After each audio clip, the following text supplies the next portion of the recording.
Welcome everybody to the TomNEX webinar, Getting to Know Changes in ISO 14971 2007 second edition to 2019 third edition. Our presenter today is a Mr. Michael Checketts. He's a consultant with TomNEX. And without further ado, I'll let Mr. Checketts take it away. Go ahead, Mike. Okay, thanks, Michael. I appreciate it.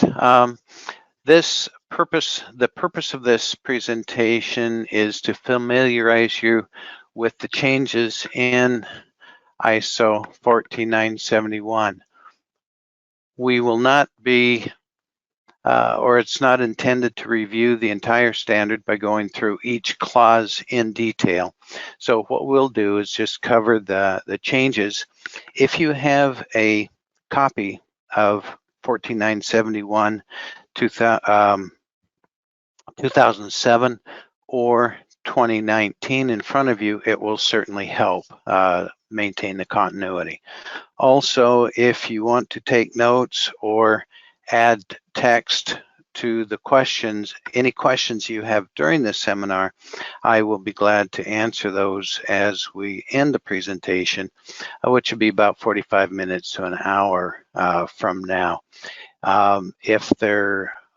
Without further ado, we will jump into 1479, 2007 to 2019. Okay, the TomNEX, to introduce TomNEX, if you are not familiar with them, this is going to be a brief introduction. I'm not going to read everything. If you do wish for more information, please visit our website, www.tomnex.com, and you'll get more information, or you could give us a call. TomNEX was founded in 1985. Our specialties are integrated management systems, elevating the performance of client organizations. We do consulting and training in management systems, quality management systems, or business management systems, if you will. Starting with 9001, 13485. We also do a lot in automotive, the IATF series. Environmental management systems, ISO 14001. Health and management systems, ISO 45001 also. We're a leader in Lean, Six Sigma, and other breakthrough systems for performance enhancements, very big in Lean Six Sigma. The headquarters for TomNEX are in Ann Arbor, Michigan. We've trained about more than 100,000 individuals in over 30 countries. We have a workforce of over 700 professionals speaking over a dozen languages throughout the world. We're serving on committees that wrote quality operating systems, the ISO 9001, 13485, 14001, 45001, etc. We currently support previous revisions of FMEA, SPC, MSA, etc. Our global offices, you see by this slide, are throughout the world, a lot in Europe, Saudi Arabia, India, China, the Pacific Rim, and the Americas. Getting to know the changes of ISO 14971 is kind of a big deal these days in risk management. 14971 is an ISO standard that was originally written specifically for medical devices. And it is an important link to ISO 13485, although it is not normative to 13485, and 13485 is not considered normative to 14971. This webinar will provide you with a working knowledge of the update and introduce users to 24971. This did not previously exist before this revision.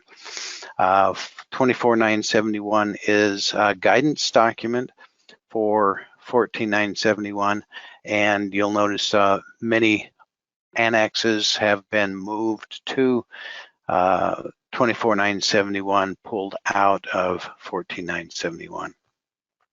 Finally, this webinar hopefully will help you determine the changes, if any, that might be necessary within your own organizations.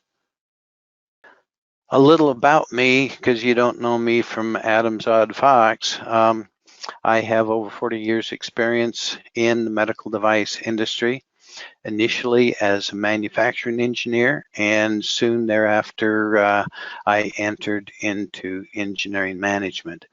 I spent about 10 years with Abbott Medical, then 10 years more in startups. After their acquisition by major medical companies like Boston Scientific and Medtronic, I spent about 20 years with contract manufacturers as a first-tier supplier to the OEMs.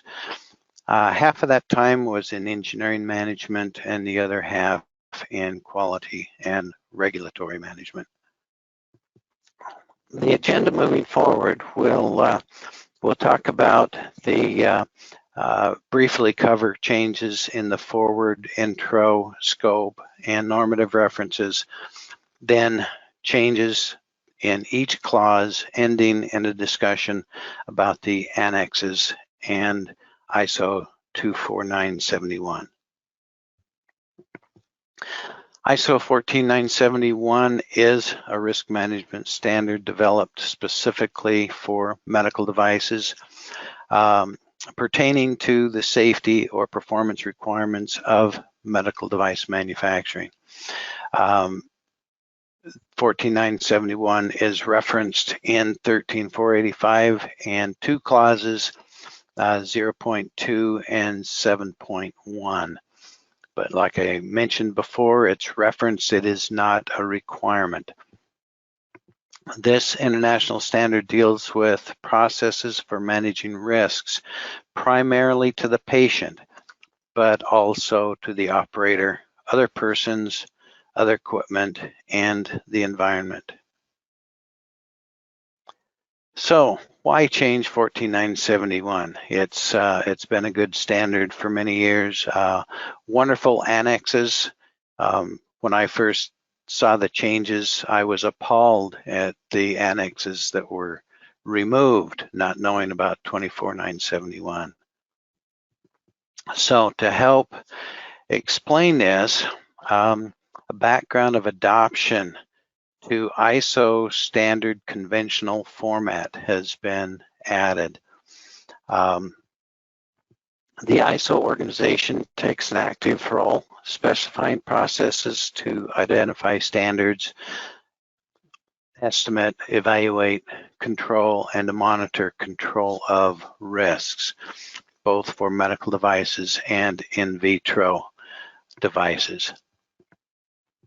U.S. experts from industry have made considerable contributions to this standard, and the three major global standards organizations, ANSI, AAMI, and ISO, have contributed to both 2007 and our major players for 2019, the updates. All three of them need to buy in.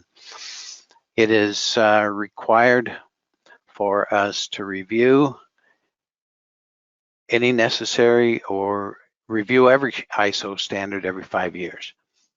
This standard must be reviewed and updated periodically as technological advances are made, as well as any new data comes to light. So even though we're required to review these standards every 5 years, it could be a standard could change in anywhere from 2 to 5 years, depending on what technological advances are made.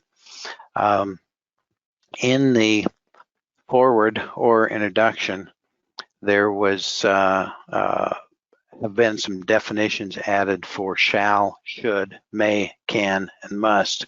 A lot of us that have been in the industry for a while take a lot of things for granted on what these terms mean, but they have been specified in the definitions portion of the forward.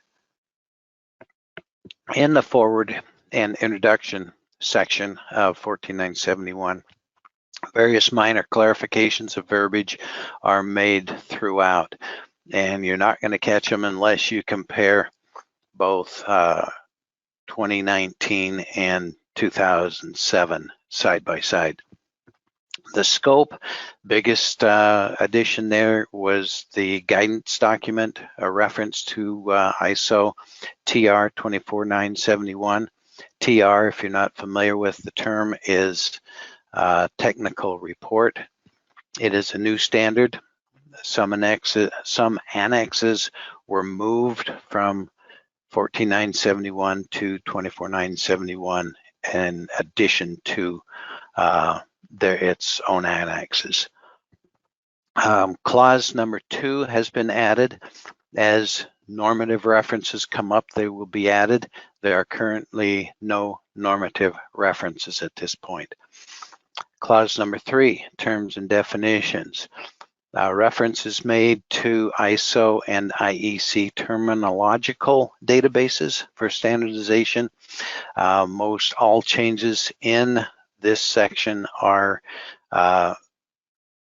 to standardize to other ISO standards. New terms are benefit, reasonably foreseeable misuse, state of the art. Modified terms are accompanying documents. Manufacturer, which has 7 notes added for types of manufacturers. Process, residual risk, and use error are added or have been modified with notes added or deleted. Now, starting with clause 4. Now, clause 4 through 10 are auditable. If you become certified to this, only 4 through 10 will be audited. Previous clauses are information only. In clause 4, general requirements for risk management, the word system has been added to that. Clause 4.1, risk management process. Note 1 just changes the reference on 13485 to 2016. Figure 1 under 4.1 has also been changed slightly. It's a little larger and a little easier to read. It's modified and updated, not significantly. Clause 4.2, management responsibilities. Not a lot of changes, however, notes 1 and 2 have been added. Note 1 is the manufacturer's policy for establishing criteria for risk acceptability, can define the approaches to risk control. Reducing risk as low as reasonably practical, as low as reasonably achievable, as far as possible without adversely affecting the benefit-risk ratio. So reducing risk is the mantra of this new standard. You'll notice that throughout.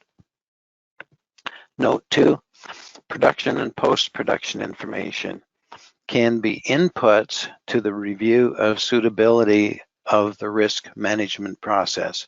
So the risk management plan that we'll talk about a little later, the inputs to that risk management plan are basically your production and post-production information. Paragraph 4.3 or clause 4.3, competence of personnel, was qualification of personnel. You'll probably notice if you're familiar with other standards, competence of personnel is becoming a big change in standard format. 4.4 talks about the risk management plan. risk management plan shall include at least the following, and it goes through paragraphs A through G. A through D and F are still the 2007 versions, and G is also in there. However, paragraph E is new, and note 1 to D, the criteria for risk acceptability, explains the essential nature of risk acceptability. E is a new paragraph. It talks about a method to evaluate the overall residual risk acceptability. Overall residual risk is a new portion of this standard. Note 2E is also new. Methods to evaluate overall residual risk can include data, literature, similar devices, and judgment of experts. Note 3 to G is new, where it references 24971 on establishing a plan and criteria. Former note 3 has been deleted regarding criteria for risk acceptability because it is covered previously in this standard or in this clause 4.4. 4.5, risk management file. Requirement number 4 is modified. The assessment of acceptability of any residual risks is now the results of the evaluation of the residual risks. So you're no longer just assessing things, you now focus on the results of the evaluation of residual risks. Note 3 adds a reference to guidance 24971 for components and devices designed without using 14971. It's new, but grandfathering devices that have not previously conformed to ISO 14971 are being addressed. So you can take a look at this 24971 and it will give you some pointers on how to deal with these components or devices without the 14971 risk assessment. Might be noted that going back to 4.4, risk acceptability must be established here in the risk management plan. The risk acceptability is not discussed beyond what you will have within your risk management plan. The standard doesn't tell you what's acceptable and what is not. 5.1, risk analysis process. Note 2 was added.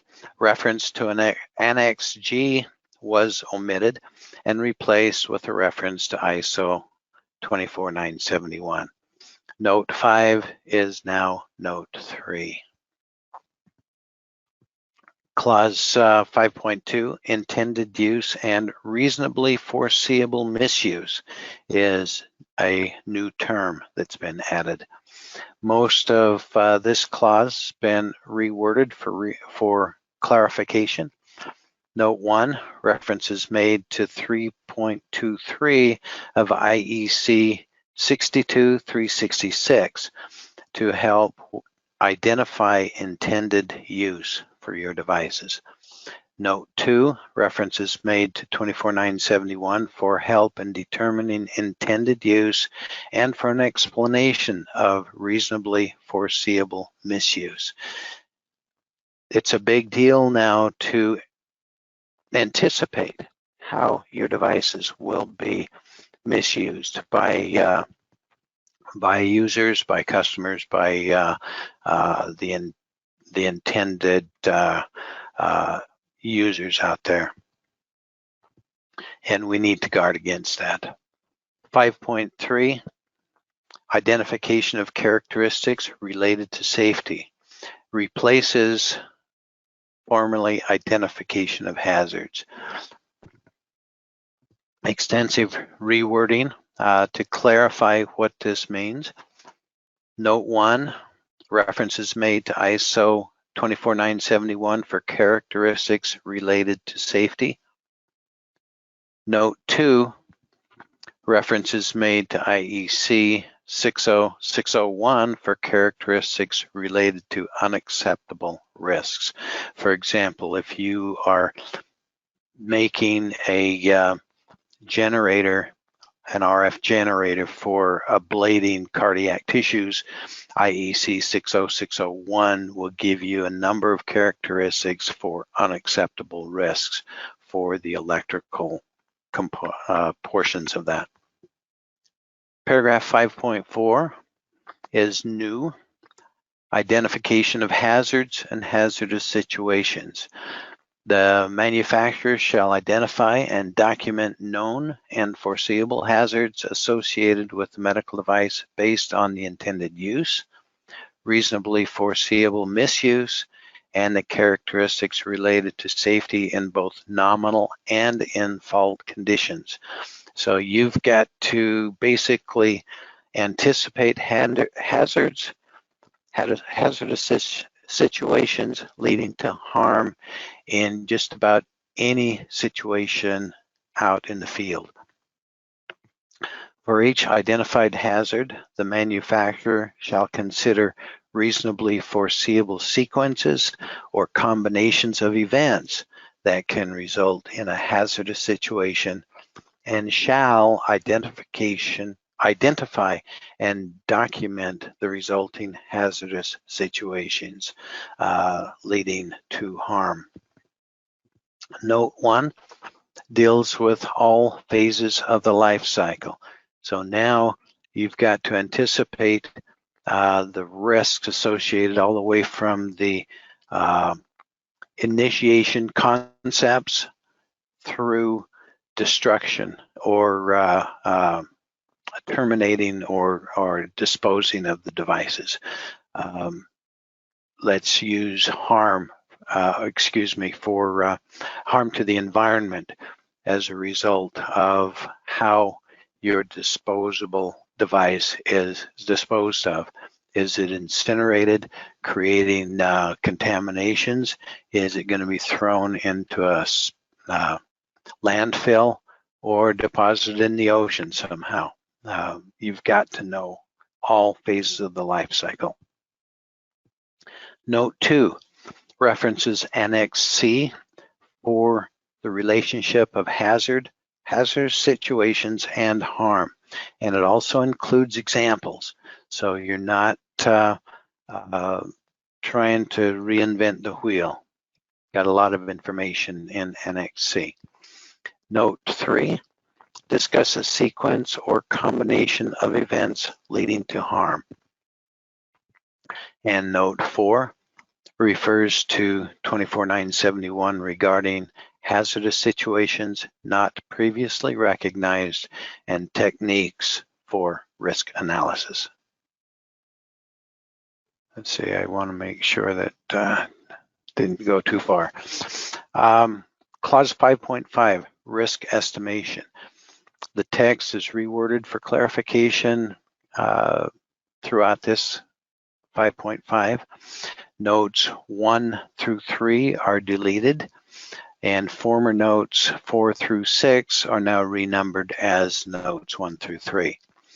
Note 1 deals with risk estimation as an analysis of the probability of occurrence of harm and the severity of that harm.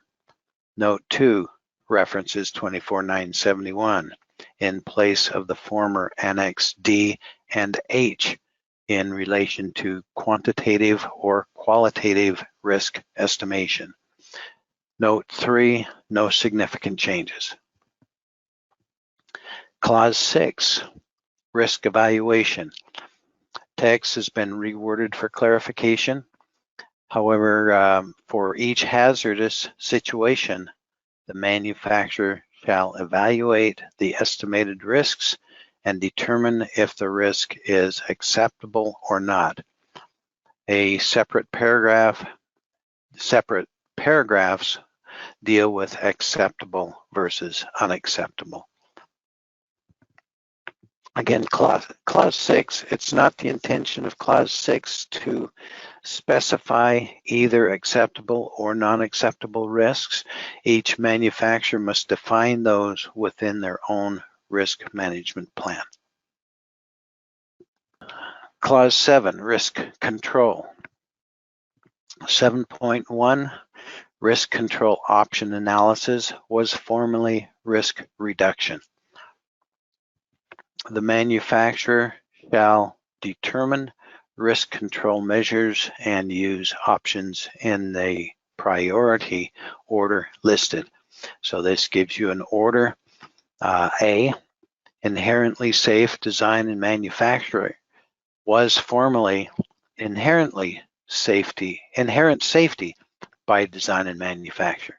So they're assuming you have to make your designs and manufacturing processes inherently safe. Paragraph B is unchanged. Paragraph C, information for safety and, where appropriate, training to users. Training to users has been added. You can't cover all risk assessments, residual risk information by just putting it in your IFUs anymore. Where appropriate, you need to actually train your users, your clinicians, physicians, etc. Note 1, rationale for priority order is given in Annex A, and it's specifically 2.7.1 within Annex A. Note 2 is unchanged. Note 3 references, again, 24.971, providing information for safety. Relevant standards should be applied as part of the risk control option. This is a new statement made in between all your notes. Note 4, many standards address inherent safety. 24.971 talks about information on the role of international standards in risk management. And then note 5 has been deleted. As you're noticing, 24.971 is becoming apparently very important. If you have 14.971, you're going to need to invest in 24.971 to understand and fully comprehend 14.971. Clause 7.2, implementation of risk control measures. So the manufacturer shall implement risk control measures of 7.1. The implementation shall be verified. Doesn't give you any options. If you implement risk control measures, they do need to be verified. So note 1 talks about verification of implementation, how it can be performed as part of design and development verification or process qualifications within a quality management system. The results of this verification shall be recorded in the risk management file. However, if you have a massive protocol for the verification of your design and development processes or qualifications, process qualifications, all of those protocols can be as it is right now in your quality management system. However, the results will need to be copied into your risk management file. The rest can be referenced or just, I don't know how you do it within your system, but references or shortcuts, tabs, whatever, are adequate. Note 2 repeats note 1 regarding verification of effectiveness in terms of design development validation activities. So again, those validation activities have to go through the same process where the results of those validations are recorded in the risk management file. Note 3 also repeats Note 1 regarding verification or process qualification if the relationship between the effectiveness of risk reduction and the and the results of the design verification or process qualification is known. Example number 1, dose accuracy of a drug injector. Validations that are performed for that accuracy then needs to be handled in the manners shown above. Example 2, measures related to risk caused by variations in production output. If you are moving from 100 per week to 1,000 per week, for example, those risks are going to be different for producing 1,000 over producing only 100. Note 4, see 13485 and 24971 regarding information on design verification and validation. Clause 7.3, residual risk evaluation. It has been shortened and simplified. 7.4, benefit risk analysis. You'll notice the name change. It was risk benefit analysis. Now we're focusing on benefit. First paragraph, no significant changes. However, a second new paragraph was created which states the manufacturer may consider modifying the medical device or its intended use. Going back to 5.2, otherwise this risk remains unacceptable. Original second paragraph has been deleted for risks that are outweighed by the benefit. Note, reference 24971 for guidance on performing a benefit risk analysis. 7.5, risks arising from risk control measures. The manufacturer shall review the effects of risk control measures regarding whether new hazards or hazardous situations are introduced, estimated risks for previously identified hazardous situations are affected by the introduction of the risk control measures. So if you've added risk control measures, how are they affecting your risks? No change in that paragraph. 7.6, completeness of risk control. That 7.6 has been rewritten for clarification. Clause 8, evaluation of overall residual risks. Ensure all residual risks are implemented, verified, and evaluated, taking into account the contributions of residual risks in relation to the benefits of intended use using the method and criteria as defined in the risk management plan. If overall risk is judged acceptable, you need to inform users of significant residual risk and include the necessary information in the accompanying documentation or IFUs in order to disclose those residual risks. You might also have to, repeat again, you might also have to do some retraining. Note 1, rationale for disclosure of significant risks is in Annex A, paragraph 2.8.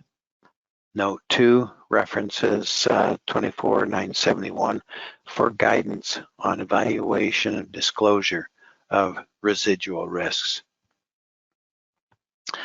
If overall residual risks are not judged acceptable relative to the benefits of intended use, the manufacturer may consider implementing additional risk control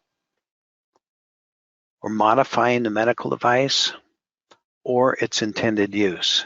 Otherwise, overall residual risk remains unacceptable. So if overall residual risk is unacceptable, you need to change something. The intended use, you need to modify the device or implement additional risk control measures. Risk management review, clause 9. Prior to release for commercial distribution, review the execution of the risk management plan, ensuring that appropriate implementation has taken place, ensuring that acceptable residual risk exists, and ensuring that methods are in place to collect and review in the production and post-production phases. Risks shall be recorded and maintained in the risk management file and shall be included in the risk management file, or the formerly risk management report. Responsibility of review needs to be assigned in the risk management plan. They don't specify in this standard who has to do the risk management review. It is up to you as manufacturer to assign an individual or a group of individuals to review the risk management report. So the assessment of that is in your hands. Clause 10, production and post-production information. 10.1, in general, talks about establishing, documenting, maintaining a system to actively collect and review information relevant to the medical device in production and post-production phases. When establishing this system, consider appropriate methods for the collection and processing of that information. Note 1, see also, and there are 4 paragraphs identified from 13.485 that discusses production and post-production information. Note 2, references 24.971 for guidance on production and post-production phases. So there is now a good correlation between 13.485 and 14.971 on production and post-production. 10.2, which is a new paragraph regarding information collection. The manufacturer shall collect information generated A, during production monitoring of the production process. Information generated by the user or by those accountable for installation, use, and maintenance. If you don't have installation or maintenance, you will definitely have users. Information generated by the supply chain. Anything generated publicly, and information generated relative to the state of the art. If the state of the art has changed, something significant, whether it's in a standard or accepted practice out there, you need to be aware of it and addressing it in these production, post-production information. 10.3 is also new. Information review. Collected information shall be reviewed for possible relevance to safety, especially whether previously unrecognized hazards or hazardous situations are present.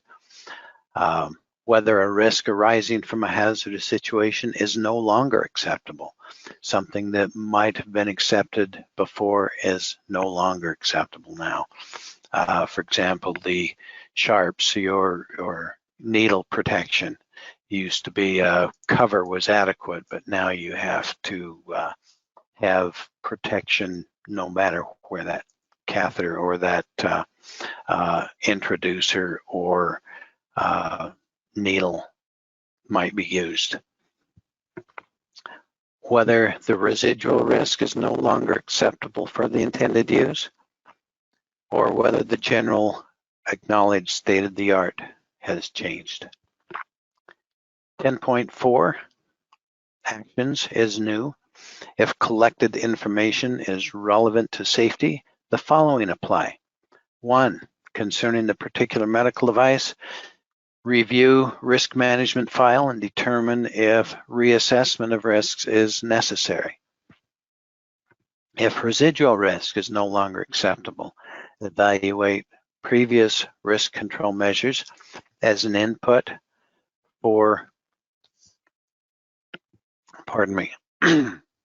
evaluate previous risk control measures as an input for medical device modification. Consider the need for actions regarding devices on the market and record decisions or actions in the risk management file. Item 2 under 10.4. Concerning the risk management process, evaluate the impact on previously implemented risk management activities, and the results of this evaluation shall be considered as an input for the review of the suitability of the risk management process by top management. Underscore top management. So if something has been considered regarding its suitability of the risk management plan, top management needs to be part of that. Note for number 2, some aspects of post-production monitoring are the subject of national regulations. In such cases, additional measures might be required. So be aware of what national regulations are in whatever country your product is being used in. Compliance, again, to clause 10 is checked by inspection of risk management files. That concludes the clauses 4 through 10. Let's now take a look at the annexes. Annexes for 14971. Annex A, rationale for requirements, is still Annex A in 14971. However, it's been rewritten quite extensively. Annex B, overall review of the risk management process, is still Annex B, but again with extensive rewrites. Annex C has been moved. Annex C is questions used to identify medical device characteristics that could impact on safety. That has been moved to 24971 as Annex A. Annex D, risk concepts applied to medical devices, is still in 14971, but now as Annex C.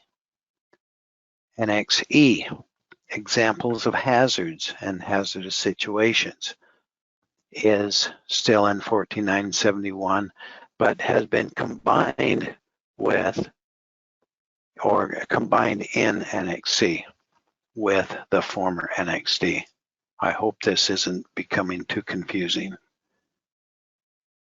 Annex F, risk management plan, has now been moved to 24971 under clause 4.4. It is no longer in an annex. Annex G, information on risk management techniques.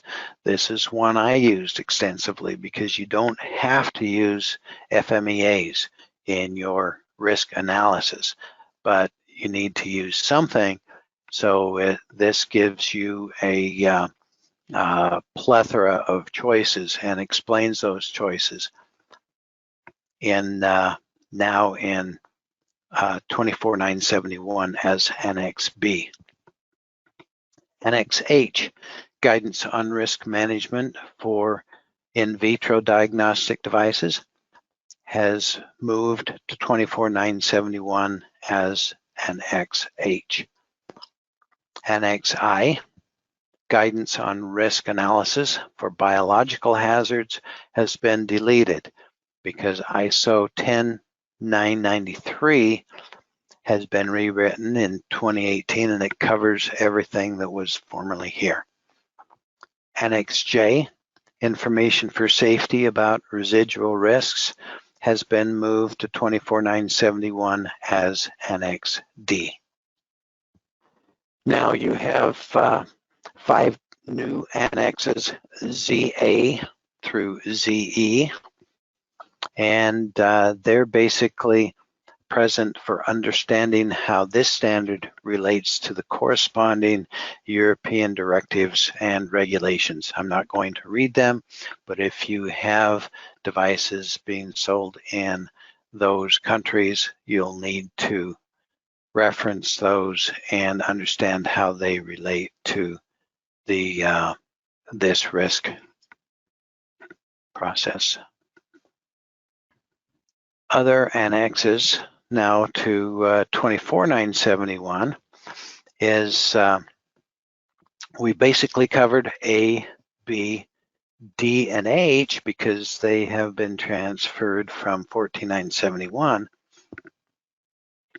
But Annex C in 24971 is discussing the relation between the policy, risk policies, risk criteria for risk acceptability, control, and risk evaluation.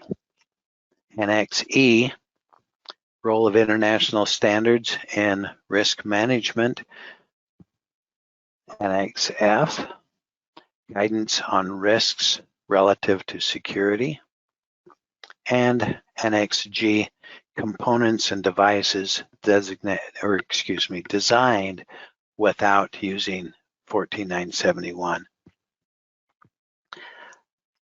Please note that ISO 24971 2020, by the way, it is not yet published. It was originally intended to publish by February. That has been changed, pushed back to probably May of this year. However, if you want to get a copy of it now, you can get a copy. It's called 24971 DTR, a draft technical report. And if you purchase that, you will then be mailed 24971 or downloaded, sent it to download at no cost. So 24971 in its published form will be available in about May. Now 24971 provides guidance for each clause and subclause contained in 14971 in addition to the information in the annexes. So it's becoming quite a usable document. If this were all left in 14971, I think 14971 would be unwieldy. So that wraps up the 14971 changes. Medical devices, public training that we provide. ISO 13485, MedSAP, medical device single audit program classes are also available. If these times and locations are inconvenient, TomNEX will bring it to you. Implementation assistance and our gap analysis is also available. Visit our website or call 734-761-4940. Medical device courses available at or through TomNEX. We've talked about 13485, 14971, MedSAP, and disciplined problem solving also. Again, see our website, www.omnex.com, or call 734-761-4940 for more information. Now, I'll leave this slide intact and take a look at any questions you have, or open it up to any questions. I've got a few. How can I get the updated ISO 14971 2019 or the 24971? Basically, you can go to the ANSI, AAMI, or ISO websites. There's also techstreet.com and ebookpdf.com that you can get a lot of these standards through. Will I need to recertify to 13485 with the new 14971? No, unless, there's always a caveat, unless you state in your quality management system that you conform to 14971-2007, you will have to make some changes to bring that current to the 2019 version, or make changes. For example, you could just delete the conformance to 14971 2007 until you or just 14971 period. There's a lot of ways you can do that. Got a question here. What are the most serious or important updates to make if you're considering